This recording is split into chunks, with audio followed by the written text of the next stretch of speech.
Hello and welcome to A Blind Date with Knowledge, the podcast shining a spotlight on research in the Northeast.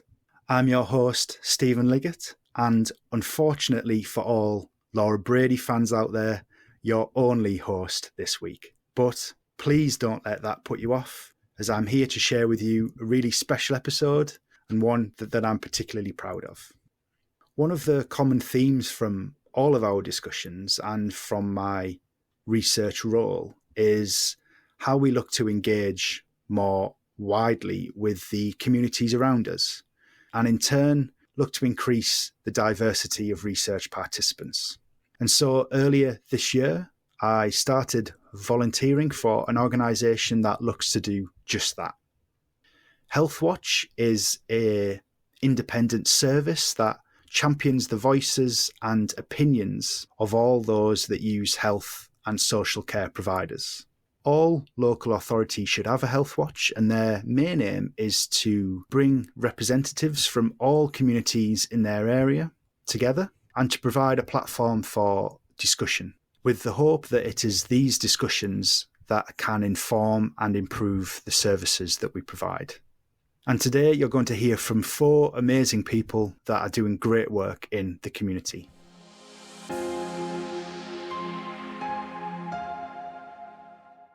We start with Vicky Jackson, an Engagement and Community Officer with HealthWatch South Tees. Vicky describes what HealthWatch does in a little bit more detail and shares some of her personal experiences with engaging diverse communities. We then hear from Ellie Graham. I really enjoyed the conversation with Ellie. Ellie is an independent advocate with the organisation We Are People First. Ellie takes us through what advocacy is, how it can be really powerful in research and health environments, and shares some top tips for how we can all start to think about advocacy a bit more. We then finish with a bit of a roundtable discussion with myself, Vicky, and a great couple, Terry and Yvonne Bytheway. Yvonne is a volunteer and governor at South Tees, and she comes on to discuss the Forget Me Not card initiative and how this can help inpatients with communication needs and difficulties express their wishes. And Terry joins us as the chairman of the Teesside Prostate Cancer Support Group. Terry takes us through his cancer journey, how the power of positivity has helped him in remission, shares some of the signs and symptoms of prostate cancer, where and how you should get checked out, and some of the creative ways he's used to spread the word.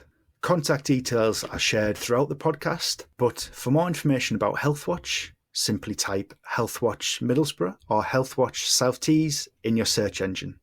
And likewise for We Are People First. And Ellie also kindly shared We Are People First information hotline, which is 0300 303 8037. In the words of Laura Brady, let's get to it.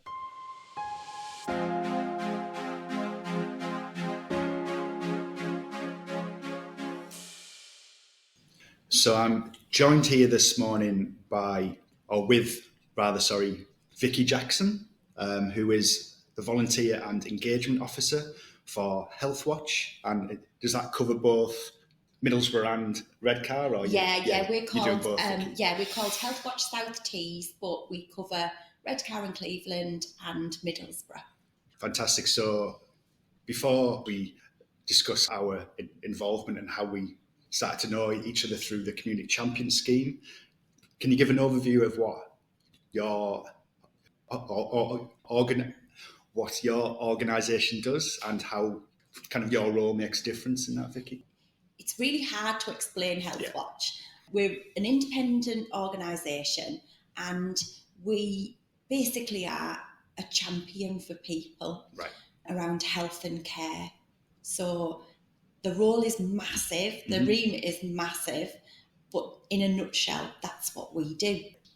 Again, as I have discussed with a number of guests over the years on the podcast, it's that understanding the voice of the patient, understanding like the needs of the patient. It doesn't have to be a patient, it's just from my vocabulary. I think from a from my line of work, we speak about patients, but like how does HealthWatch actually do that? Because you've forged some fantastic links with communities, haven't you? So. Yeah. So if I outline some of the things that we do and then how we do it, that's probably the easiest way to give you some examples.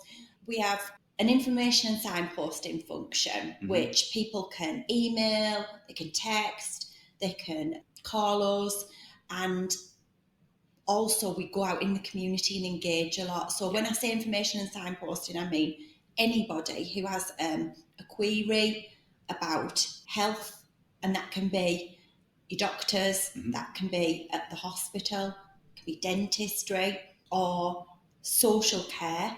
So it could be care homes, that kind of thing. Anybody who's got an experience that they want to share or want some advice on, they can come to us. And we don't take on individual cases, but we have massive links within the community that we can refer on to. So we do that function through information and signposting, and we also, with our engagement, we're out in the community an awful lot. We have a network of community champions, which you're one of. Yes. And we hear about people's experiences through our community champions. So our community champions work with people or are in the communities of people who you would maybe not always get a chance to speak to. No, I agree with that. So it's really important for us to look at our area, look at South Tees, and make sure that we have contacts in different communities. Yeah. Just looking at the demographics of Teesside as a region or South Tees as an area, it's very diverse. There's a number of different communities, and from my experience, they aren't always heard or represented on kind of panels or in groups. And so the work that you're doing, I think, is tremendous to try and bring in those voices and opinions. Yeah, that's our passion really as well. And we try to make sure that we make connections with those communities. So, when I first started the job, this is just an example. So when I first started the job, I thought, everything I do will be social media and, just on the websites. And I'll be going out and talking to people and it'll all be promoted that way. But actually within the first week, I realised that I didn't have a clue. Yeah. Just going out and speaking to people it was Men's Mental Health Week when I started. Okay. Yeah. So we went out on the Redcar and Cleveland Council have a mind bus. So we go around and they just go to local communities and talk to people and share information. And most of the people I spoke to at the first place I went to, which was Normanby, I think it was. Okay, yeah. They didn't have a smartphone. No. And I was taken aback by that. And since then, I've realised like you say, the diversity, the needs of our population, and South Tees has such a varied demographic. So central Middlesbrough is completely different to the rural locations of East Cleveland. There's such a diverse population. And you mentioned an area there that I'm very passionate about, is that diversity can take a lot of different examples. So it's more as well of obviously the socio-economic. I was actually just having a discussion with someone yesterday about how the potential future of healthcare is more, like you wear a device or you attend your meetings online and stuff, but the majority of people who are in this area who don't have a smartphone, who don't have broadband quick enough to deal with all of these things, that who couldn't access like the healthcare of the future. Those are the people that we need to speak into now to develop how are we going to bring all areas of our community along. Yeah, absolutely. We did some work with substance misuse in Middlesbrough, and we talked to people who use substances, and some were on a programme where they were on methadone or other programmes, some weren't. And, those people would never, ever, ever be able to go around with those kind of devices. Exactly. How would you even tap into them? How would you speak to them? Because they don't have a mobile phone. No. The homeless, they've nowhere to charge exactly. it. Do you know what I mean? Absolutely. At the end of the day, that's just the little part of it. So I think that we think in this digital world that everybody's going to be able to access it, and it just isn't true. And even with accessing GP appointments, that's one thing that we produced a really good guide on top tips for using your GP. Yeah. And we've got this like big booklet, and it talks about all the different additional roles and things like that. And it is really, really good. And we've had some printed, and everybody wants a printed version. Yeah. But we've only got a certain amount printed. Everybody wants a printed version. But in the guide, obviously, there's like QR codes and everything like that. So like for me, I'd just scan a QR code. Yeah. But the people we're speaking to, they're not interested in that because they haven't got a phone to scan a QR code in the first place. And we've sort of gone into groups and talked to people, just talk them through the brochure. And people have no clue. No. They have no idea about what's happening, and that is in your GP practice. You know, so the future for healthcare being with devices and smartphones, it is so far removed from a lot of our population that I think 100%. We really need to be listening to them. Yeah, absolutely. So that might take us on to the reason I first heard of HealthWatch and the reason I came along and now a community champion. It is for a long time, the trust and the researchers that I know speak about how we develop our patient and public involvement, how we actually increase the diversity of research participants. Because at the minute, the demographic of people who take part in research is really narrow, usually white, middle class, tend to be educated of a certain age. And even if you just look at that practically, we don't know that half of our devices or drugs are active or work on huge areas of the population. So it's a very long question, Vicky, sorry, but how could researchers and healthcare in general learn like from what HealthWatch are doing? And I think that it all comes down to the community links that we have. Yeah. And I think researchers need to be involved with those communities and not just on a sort of superficial level. I think you need to go to the communities. 100%. I do that. I like doing it, and you find out so much more by actually going. You don't need to do anything formal. No. You literally need to go, have a cuppa and sit and speak to people, and then you build their trust. Because I think that, from our perspective, we're quite lucky in a way because we're an independent organisation. We're not the NHS, we're not the local authority, we're HealthWatch. So there's that freedom to have an open and honest discussion. So I think that you've got to get into the heart of the communities and linking in with organisations like ourselves, because there's HealthWatches all over England. It's not just has to be HealthWatch South Tees, but linking in with organisations like us, and we can then link you on further. We have I know that you're one of our community champions. We have community champions in so many different areas as well that, it's really helpful. I've just a lady that has just become a community champion in Shazia, and she works for Newer Fitness, and she works with different demographic groups, women mainly. And we've gone and we've spoken there because she heard we did a menopause event. So she asked us to go and speak at that community about menopause because actually that isn't discussed in those communities. No. So it's just about having open conversation. Just having like the channel or the opportunity to speak to a group of people about the research that we're doing. And you mentioned trust. I think it's why organisations like HealthWatch are superb, because we don't have to do all of the work or start again or start afresh. We can just be tapping in like to your knowledge. Yeah. And researchers can learn from how you have cultivated your links with communities. Yeah. We should absolutely be using your links for patient participation groups, checking our documentation, checking our processes, because I don't think we've ever done that as an organisation. Yeah, and you know, it goes both ways.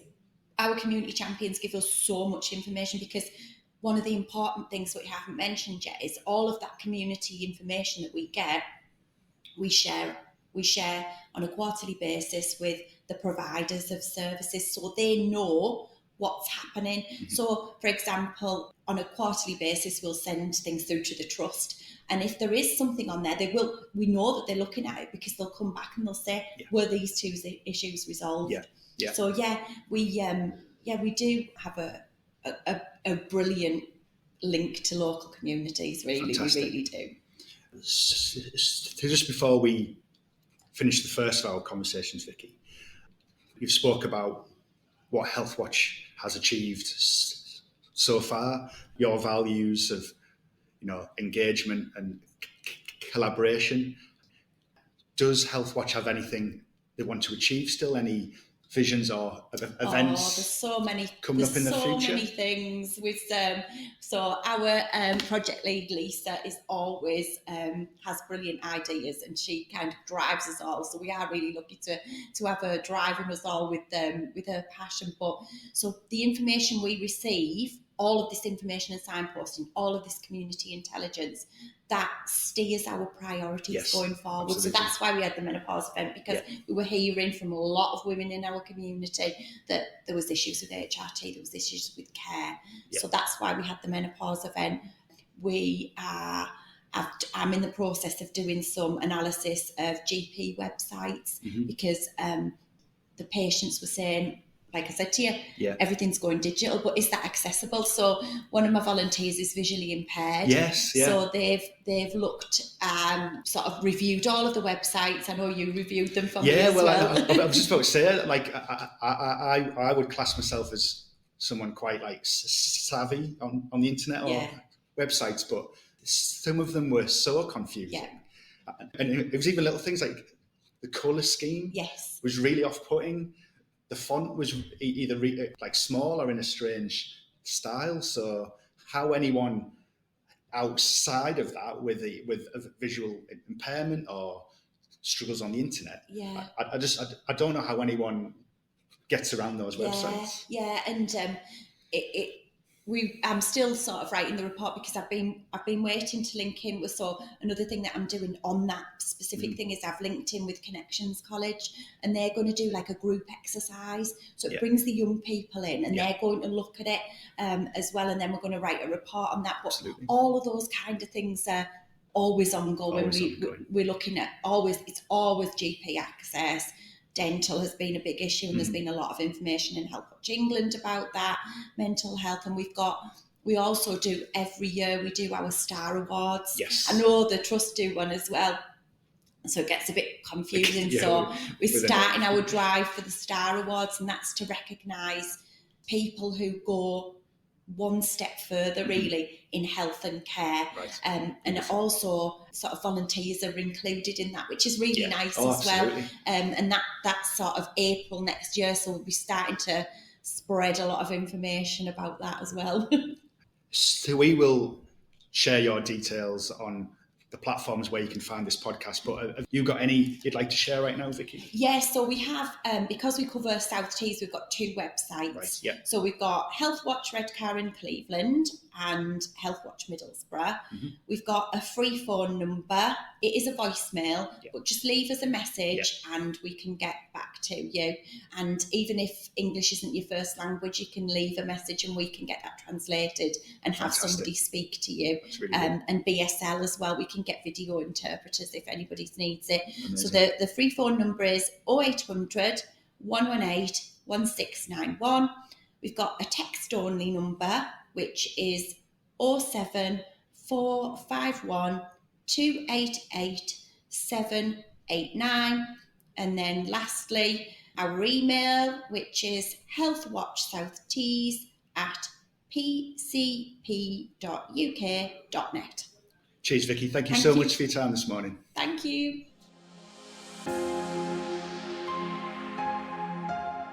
So this morning I've been joined by Ellie Graham from We Are People First. Firstly, cheers for joining us this morning, Ellie. Thanks for having me. Are you okay to tell us a little bit about your role and the overall service that you provide? Yeah. So our role is called an independent advocate, and we're there to support people through decisions or processes to help them have somebody independent on their side, help them represent their wishes and views to other people, make sure that their voice is heard, processes are followed. People First is a charity. We're rooted in self-advocacy groups. People with learning disabilities started the organisation, and that's where our values come from. And we work with a lot of people that have been deemed to lack capacity around decisions, so we're an important safeguard to make sure that they are listened to, especially when they have maybe communication needs that are different to most people. And we make sure that professionals that are involved or anybody else is listening to their voice. So we don't have an opinion of our own, and we don't put any of our own judgment in. We also can't offer any advice to anybody. Fantastic. So you spoke there about the values of the organisation and how they come from the people that you have served or started the organisation. So what was your journey into advocacy? Yeah. So when I was at uni, I did some volunteering with an older person's charity in York, and that was working with people over the age of 50. So that was my first introduction to what advocacy is. And I guess a lot of people know what the word means in the general big sense. You're advocating for something, but I didn't know that it was a job or a role. So once I finished that volunteering, I was looking for my own job. Post came up then, and I was quite interested. Did my degree in human rights, which links very nicely to this. I definitely knew I wanted to work directly with people and for them. So I did the role, but you'll find that most people don't know that it's a profession. Yeah. So when I have to try and explain it to family and friends, it's a lot of trying to think of other words and examples that I can give. There were several reasons for asking you on to the podcast, but a theme throughout the series that we've had is how we hear the voice of the patient and how we always have their aims and values at the heart of everything that we do.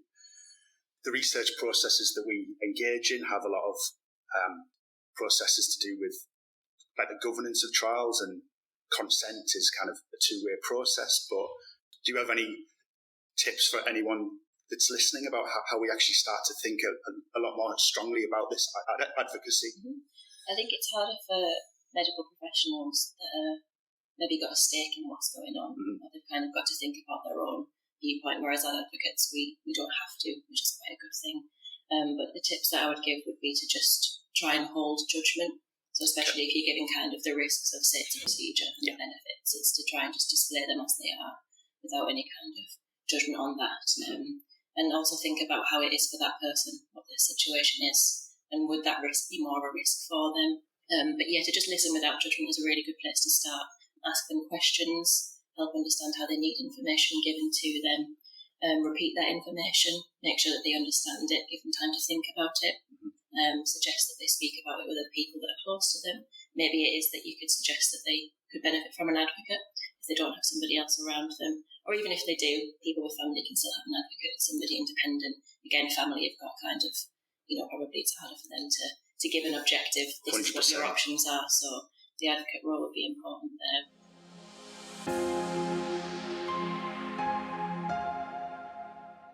I think you've done a fantastic job there of describing why advocacy is important.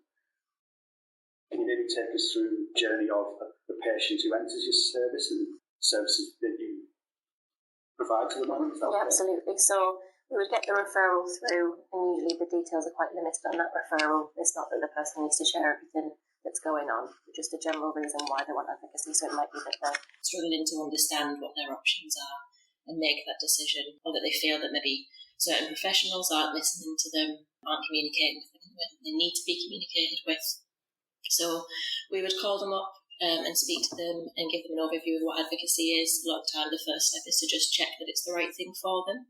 So it obviously, make it clear that we wouldn't help them make the decision, nor would we offer advice, but we could help them figure out options, and that we'd be there just as an extension of them and help them speak up and put forward their views.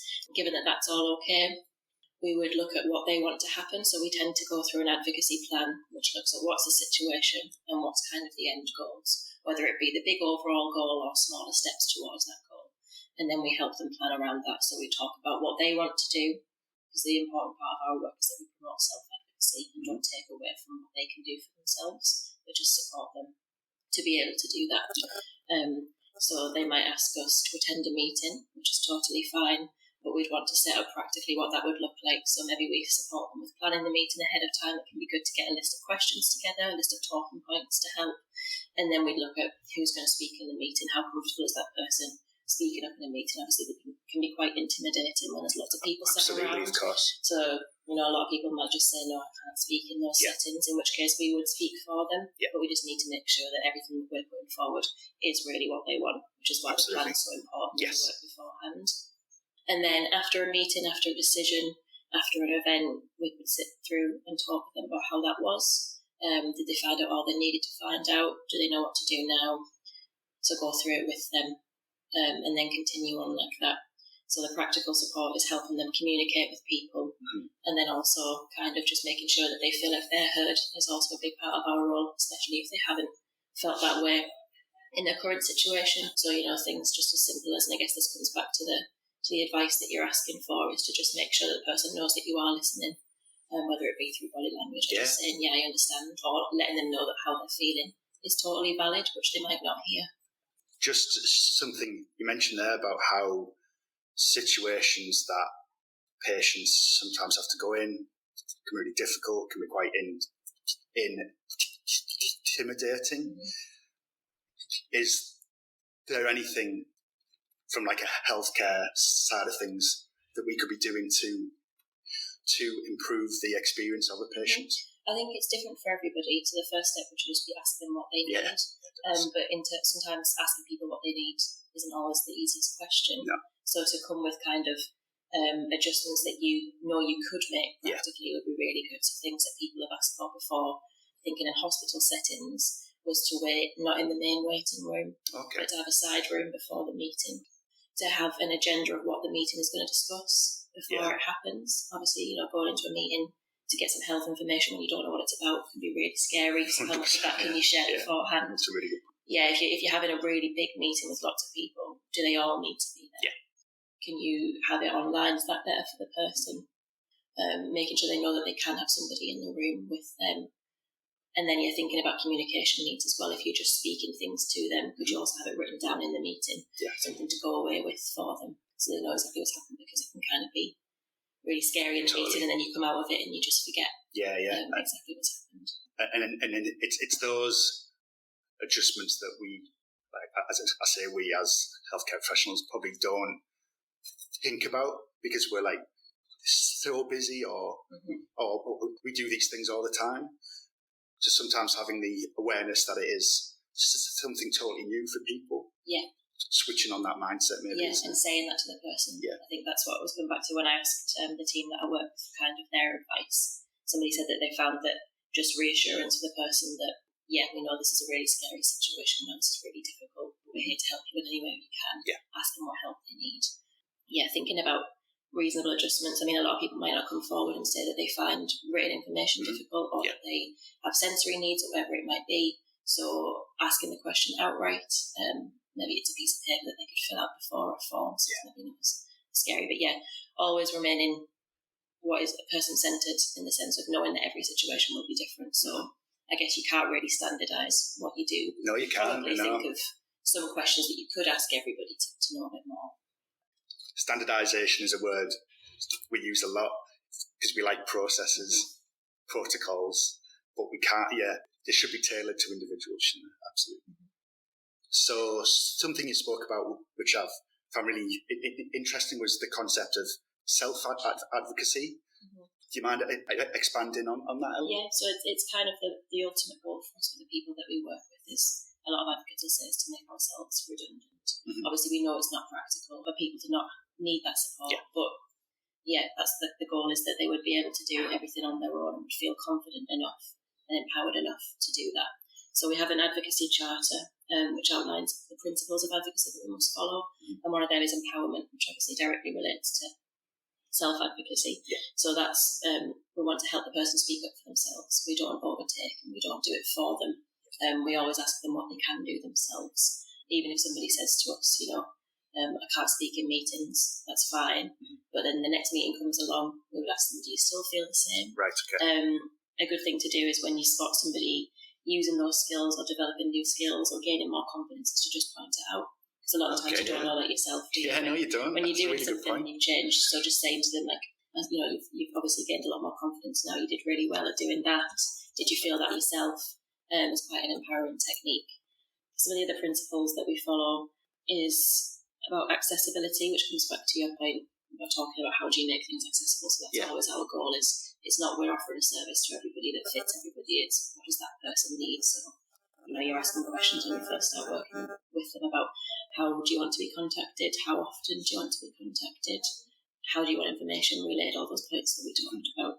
And another big one is accountability. So for us as professionals, we make sure that everything that we do is what we said we were going to do, and we never give false promises. So we would never say to somebody, your goal to do whatever is definitely going to happen. We'll make sure it happens. It can be a nice thing to hear, but we can't promise anything, especially when decisions aren't for us to make. We've got no control over that. And obviously the big one, just to bring it back to our role, is the independence. So we're fortunate to be able to be independent, but it's not an easy thing to do, especially when lots of professionals are asking different things from you. Some will actually just ask us, what is your opinion? And we've got to remind them we don't have one. That isn't inherently our role, that we don't have one. It's really interesting hearing about those ideas around self-advocacy. I mean, those could be transferred into all sorts of skills and areas, developing staff, bringing on the confidence of others. I think it's just great to hear those being applied in a service you provide. But then I think it'd be great for people listening to this just to do a bit more research into self-advocacy and start to use it in different roles in their own services, maybe. Yeah, I definitely think so. There's a lot of self-advocacy groups that exist as well. There'll be a lot in this local area that are run by people, and they sit together as collectives and talk about how they do that, and that empowerment then comes from each other in kind of a peer support. So we do the independent advocacy, but there are all different types of advocacy. Self-advocacy, peer advocacy, the systems advocacy if you're thinking about bigger issues. So it's not just one thing. And I think I'm very much aware that the professional role that I do is what's come from these self-advocacy groups and social justice movements, and that's how it's originated. So trying to stay true to those roots and not, of course, a lot of things are being professionalised and standardised, and we work under statutory legislation, but remembering what is at the heart of advocacy. I think that's something People First are very much aware of because of where People First came from. I mean, it's potentially a different conversation for another podcast, but it would be great to get you back on and speak about some of these social justice movements. This is where all of this come from, the roots that people do have rights. There's a lot of strength in community action things, isn't there? Absolutely, yeah. And it's something that I guess we've got to look to other groups and signpost for that type of stuff, because unfortunately with our role we're working with just individuals on their individual goals. But obviously that is part of a much wider issue. So, we stay aware of kind of common trends that people are obviously experiencing and on what that points to. But there's groups out there that will be doing the self-advocacy support, that peer support that we can't do in our role. Super. You do a lot, Ellie. You're busy, I bet. It's quite busy. Have you seen an increase in demand for your services now? Do you think patients are a bit more aware of their rights, or it doesn't have to be patients, but do you think people are, like, they know a bit more about their rights and how they should be treated?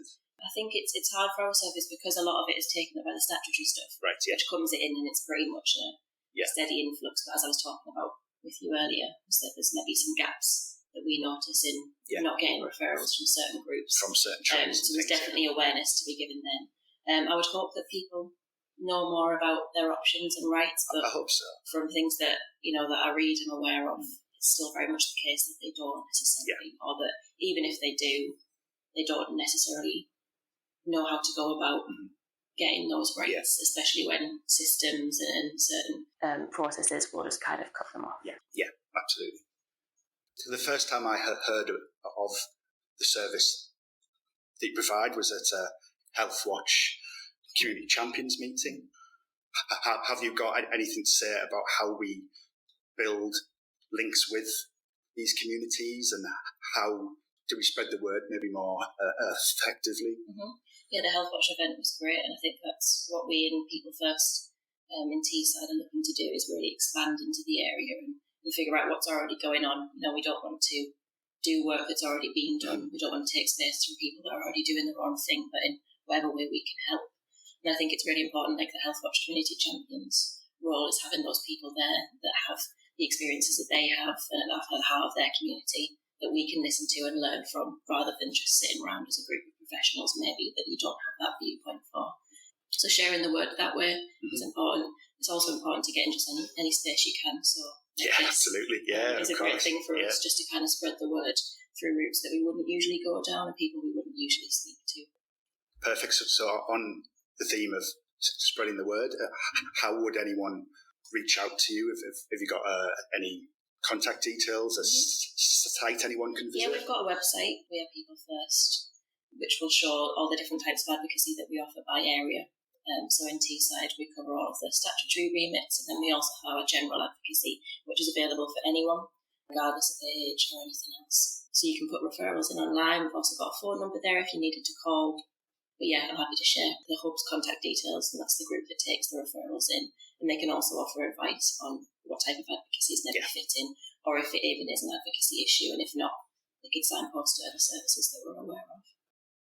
Well, thanks again for your time, Ellie. Thank you very much for having me. Good discussion, and fingers crossed we can speak again soon. Yeah, thanks very much, Stephen.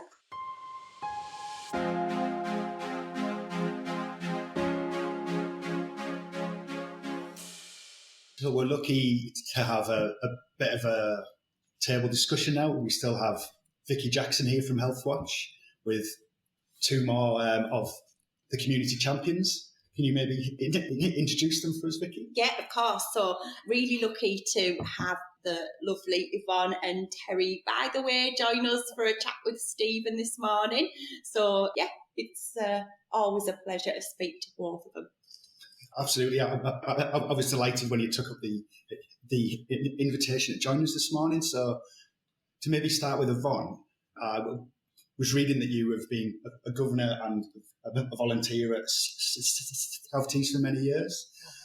We were discussing this morning about how we start listening to patients more, how we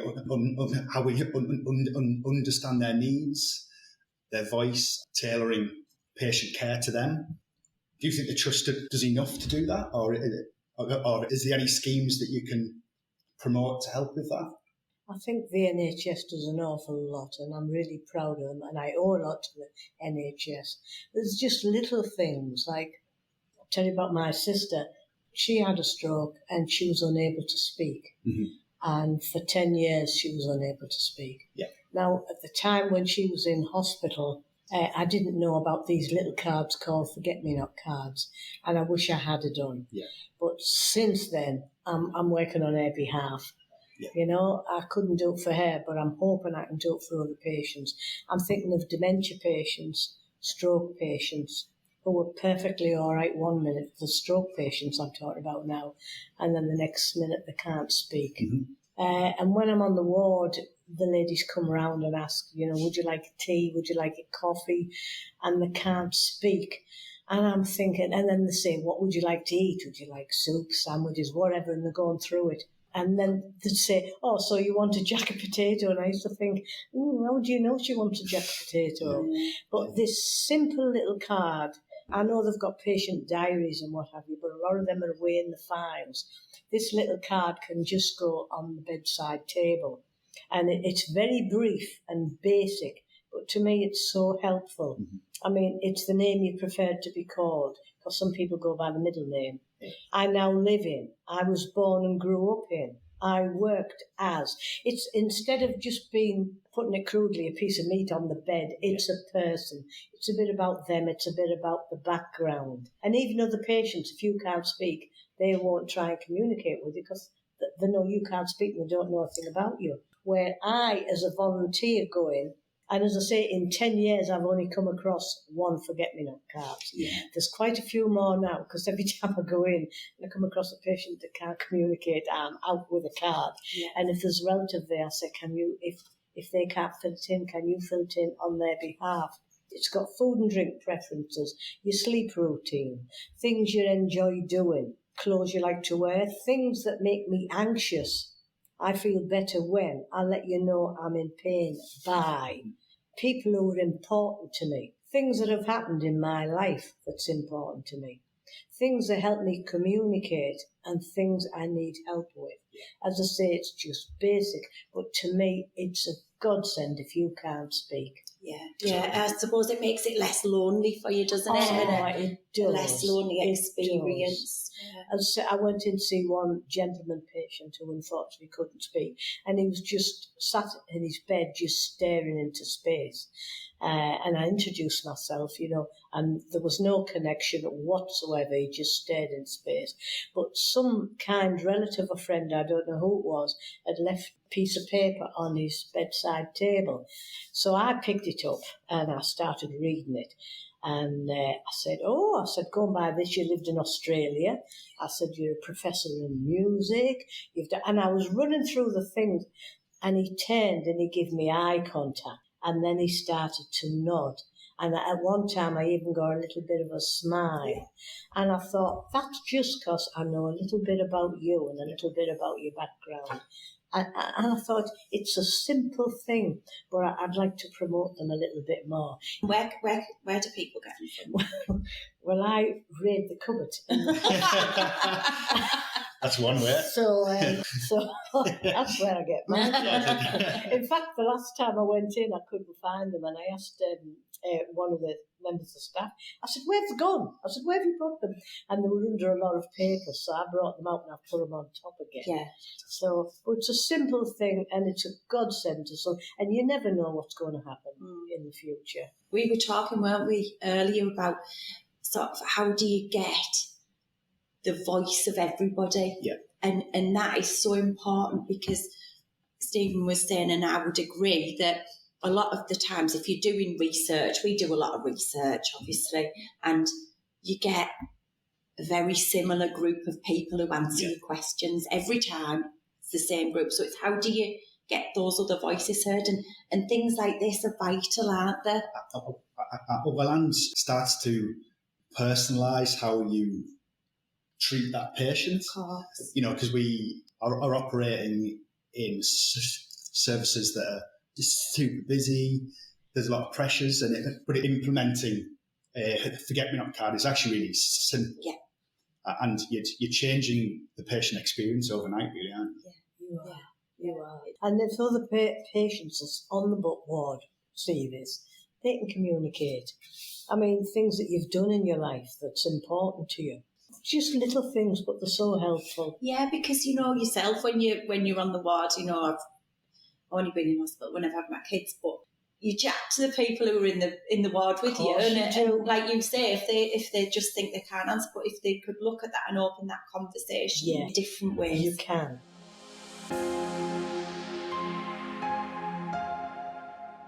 The two conversations we had this morning previous to this was building up trust, and just by speaking to somebody, you build up the trust, you build up that relationship, and then hopefully that starts to take the pressure off clinical services, because straight away if anyone's in pain, if anyone's struggling, and it's just that two-way relationship is just, I suppose it improves all aspects of the services. Absolutely, it does. It helps also with the volunteers, because if you're a volunteer and you go in to see somebody and they can't talk, then what do you talk about? As a volunteer, you'd be stuck. But having those cards, it generates a conversation. And like that gentleman, it lifted him a little bit. And he started to communicate, nodding and a little smile. But when you see the ladies going in to say, on Tuesday, she was saying to one patient, do you want tea or do you want coffee? Do you want tea? And she was trying to mime it and she was getting nothing. And I thought, if we just had a card there, we could see what she likes to eat and what she likes to drink. I mean, I've filled mine in. I've put, I'll eat almost anything apart from red meat. I don't like red meat. I've also put that I've got 2 broken vertebrae in my back, so I like to be laid on my side. Where if that happened to me, the nursing staff wouldn't know. Little things like that. I think everyone should fill them in. They should be in care homes, doctor's surgery. They should be everywhere. Fill one in, put it with your medical details, take it in the hospital with you, and it's there. And you filled it in, and nobody knows you better than yourself. So on my card, I'll have Yvonne's red meat. It doesn't go to waste then. It doesn't go to waste. No.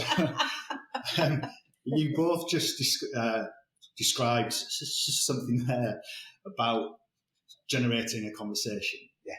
So, like, how would you describe your skills in generating that conversation? Because obviously, as chairman of the Teesside Prostate Cancer Support Group, Terry, how do you describe your style in speaking to people? And I like to think that whoever I'm speaking to, obviously these are all men because prostate cancer is a man's disease. Yeah.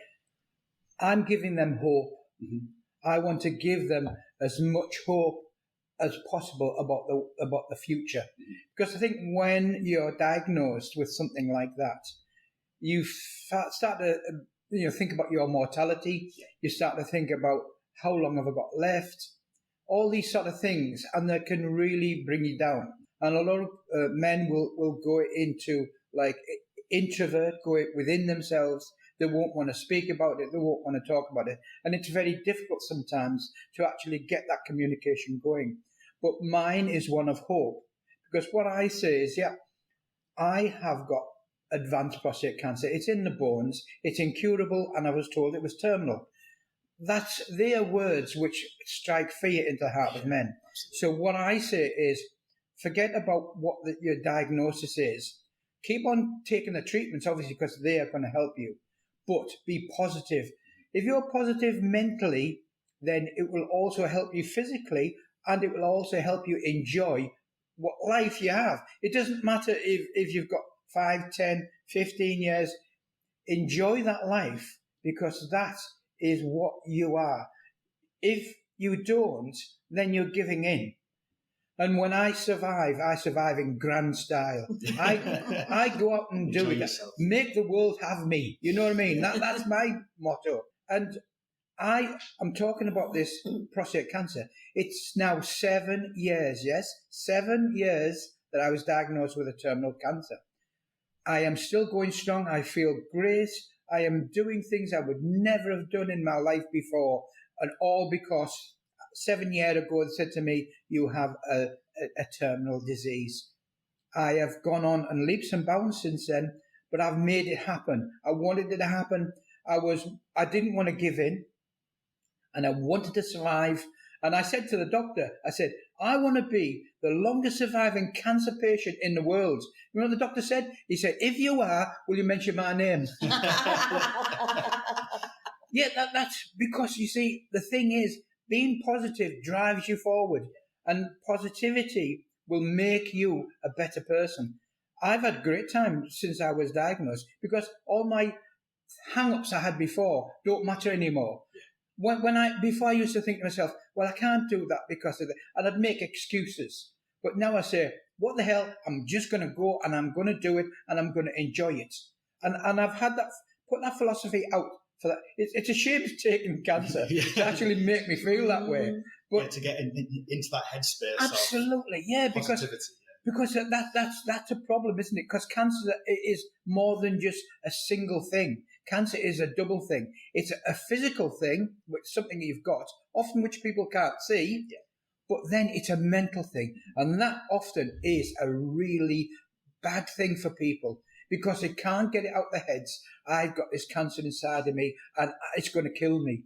Or even if you're in remission, which I've been on remission for so many years now, I'm really happy about that. But, I know, and I'm not stupid, I know that the cancer can mutate and come back again. But I'm not going to worry about that because let's deal with that when it comes, because I know there's still plenty of other treatments which can knock it back down again. So I'm not worried about that. What I concentrate on is me enjoying life, my family, my friends, because they become important people. Fantastic. So that's like really great practical way of dealing with a diagnosis. I suppose the next question I have is that Health Tees is great for cancer studies, prostate cancer studies. Treatments are improving all the time. Mm-hmm. However, it's still that early intervention that makes such a difference. Yes. So in your experience and in your experience of the support group and stuff, I still don't know why blokes don't speak about it more, get checked out early. Does that go back to you don't get tested because you're scared of the answer, maybe, or is it? I think there's some of that in it. There's also, in my era, my generation, men were men, and we weren't supposed to show our emotions. We kept everything bottled up inside, which wasn't a good thing. Because of that, a lot of men, particularly in the older generation, now we're looking at the 60s, 70s, and 80s, they come from a time when it was weak to show emotion, and men were afraid, and because even going to see, I'm going to go and see a doctor just for a checkup. Why? What's wrong with you? Yeah. There's nothing wrong with me. Actually, that never happened because men were men, and they didn't want to show any weakness, and therefore they didn't see the doctor. And one of the things about prostate cancer is often, and I would say in the majority of cases, there is no symptoms to begin with. On the early stages of prostate cancer, there are no symptoms. The symptoms that do happen, like you go to the toilet more often, that's a regular one which happens. Maybe going more often during the night. There are certain key ones which are like blood in the urine, but that's usually later down the line. Now, all these, going to the toilet and before you could hit the ceiling, now you can't even hit the ball. Yeah. You know what I mean? That low flow. Yeah. These are definite things. I think I just go and get a check. Now, checks, that's another thing men are afraid of. Yeah. Because they think of the finger of the backside, which is the examination which is given sometimes. But there are other methods now. Yeah. There is a PSA blood test. PSA stands for prostate-specific antigens, and these are created within the prostate and normally circulate in that area. If they get out into the bloodstream, it's a sign that there's issues with the prostate. So the higher the level goes, the more there is an issue. Generally speaking, if they're around between 4 to 5, then that's okay. As you get older, it tends to get higher anyway. It doesn't mean to say that because you have a high level that there is an issue, but it does. It's a key to saying, well, we can do further testing. Yeah. So I would advise any man over the age of 50 to go to their doctors and say, I want a PSA blood test. Yeah. And that would actually help them to find out whether there is an issue or not. I know men that have said, I have had no symptoms whatsoever, and yet because of what's been happening, I decided I would go for a blood test, and they found that I actually had prostate cancer. If they hadn't have gone, they would have carried on, and it would have got worse. Yeah. Find out, even if it's just just make yourself feel better. That I haven't got cancer. Yeah, no, but what you've got to realize, 1 in 8 men will have prostate cancer. Yeah. 1 in 8. So if you're in a room of 80 men, you can say 10 of those men are going to get prostate cancer. Also, 1 man dies every 45 minutes in the UK for a prostate cancer issue. So that is a horrible fact. one which I, myself, and lots of other people are trying to bring down, because knowledge is key here. And if you go see the doctor, they find out they can do something about it before it escapes the prostate and then becomes a real problem. Oh, fantastic. So I suppose for both of the subjects you've spoke about this morning, how important has it been to use the services of HealthWatch to spread your campaigns and to spread the word of these subjects that you're talking about? I think both of them do an amazing job. So I think it's really important for us to have Yvonne and Terry as community champions, because they're speaking to people that we wouldn't normally get to speak to. You know, Yvonne can tell me about these people that she's meeting on the wards. Terry, your experiences and your positivity that you can share with all of the people we work with. So I'm sure that there is things that there's benefit, but from a HealthWatch point of view, having you two as community champions is massively important, and all our community champions. And a subject that we discussed earlier as well is that the messages are hopefully reaching diverse communities as well. Yeah. You know, you're not just speaking to yourself or your own community, you're spreading the word in various communities all over Teesside, I guess, by using HealthWatch. And just like the forget-me-not cards, so Yvonne told us about them. We did a little blog on them, didn't we? We did, yeah. And then somebody said to me, my father-in-law has dementia and they can't speak, but they're in and out of the hospital all the time. And I said, have they ever had one of them? It's the little things. It's like I said to you before, it's not these big, massive sort of solutions. It's the little ground level things that, to me, make the world difference. Of course they do. They do. You know, we just need to hear about all of these people's experiences, and not just those people who are able to come and talk and share, because through people like Terry and Yvonne and our other community champions, we can hear from people who would never come and speak to me or you. They just wouldn't do that. Just wouldn't.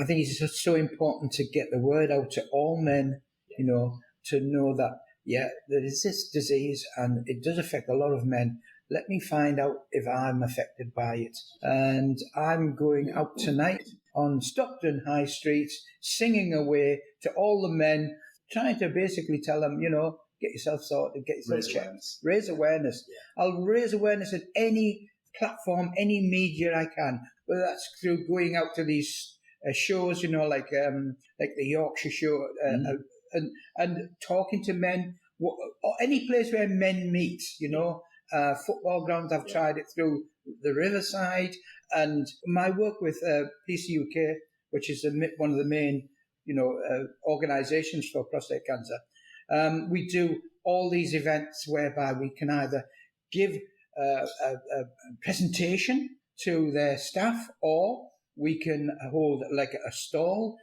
maybe on like a car motor show. Now, not a better place for meeting men, and they love their motors, you know. Yeah. But we've had a stall there. People come to the stall. We talk about it. We try and get over the information, because that's what it's all about. It's about them knowing, and it's getting the word out. Yeah, and you do it very well. You do. I think researchers and research teams can learn just from these discussions this morning about, you know, you have to go out and speak to these communities, speak to the people that you want to get involved in research. Yeah. And I hope that the conversations that we've had this morning have really shown that. Yeah, and don't be afraid to ask. I would say to researchers, don't be afraid to ask other organisations if you can come along and share, because people like Terry, like Yvonne, are really keen for themselves and everybody's voices to be heard, and you get that across all the communities. You know, I work with so many different diverse groups, and there is more that I don't speak to, and I'm always trying to find those people. You know, I was saying to you earlier about like speaking to homeless people and things, and I can't just rock up and start talking to somebody who maybe is homeless, maybe has, you know, substance misuse, because they think, who are you? Who are you to start coming and talking to me? you know, so link up with people and don't be afraid to say, oh, would you mind if I just came along? Because we never would. We'd never mind, because it gets the message across, doesn't it? Yeah. Because that's what we all want. Well, the other important thing is the ethnic and the black community, because they are more at risk from a point of view of prostate cancer. For a black man, it was 1 in 4. Yeah. So, you know, it's so important that we try and get those people particularly involved and to know more about it. And I'm always trying to find ways of getting into that community and I would be quite happy to speak to any community at all, you know, that so that I can, you know, bring the word. We went the other week. We were really lucky that the Central Mosque in Middlesbrough, and they said you can just have a pop-up stand if you like. Fantastic. When it's the call to prayer, if you like. So obviously we went, and just doing things like that after people had been to pray, they came over and just everybody just chat to us. Yeah. Just chatted to us, and that's what you've got to do. Well, I took the biggest risk. I actually did a big presentation for the police force. Did you? And I was there, and I didn't get arrested or anything. And particularly because I was actually... Because I kept quiet. I was actually in a show called Sister Act, and I played the part of a Philadelphia cop. So I actually wore my uniform to this police convention, and there's this... Even they weren't in uniform, but I was the one who was in uniform with the police outfit. I even had a gun. I thought I was going to get arrested, but no, they saw the funny side of that. And I can confirm he was very good in that, because we went to see him doing it. It was marvellous. But it certainly, what it does, it creates a point of notice. Oh, look at that over there. What's happening? Exactly. Then they'll come over to find out what's going on. It's like your top you've got on today. Well, you've got your, I know nobody can see, but you've got your fighting prostate cancer. It's got his name on the back. Brilliant. It's basically me carrying my life on my shirt. No, but again, it's being creative, getting yourself out there. You need the word out there. Until I start working in the hospital, I didn't know about all the different departments that can provide help. But you don't know where to go. You only know about PALS.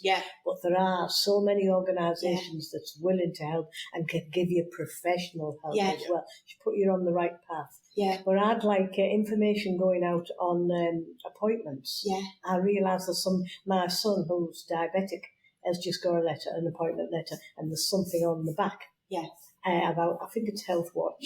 And I thought, that is brilliant. Just contact details. But if something like that about various departments, something very brief, but contact numbers, briefly what they do, be a godsend. And also flyers on the information desk. And also in care homes and places, doctor surgery, places like that. You know, that's getting the word out there, because I hadn't a clue before I start working in the hospital. Spreading the message, but I'd just like to say it's been a superb discussion, so thank you all for your time, guys. Thank you. Thank you.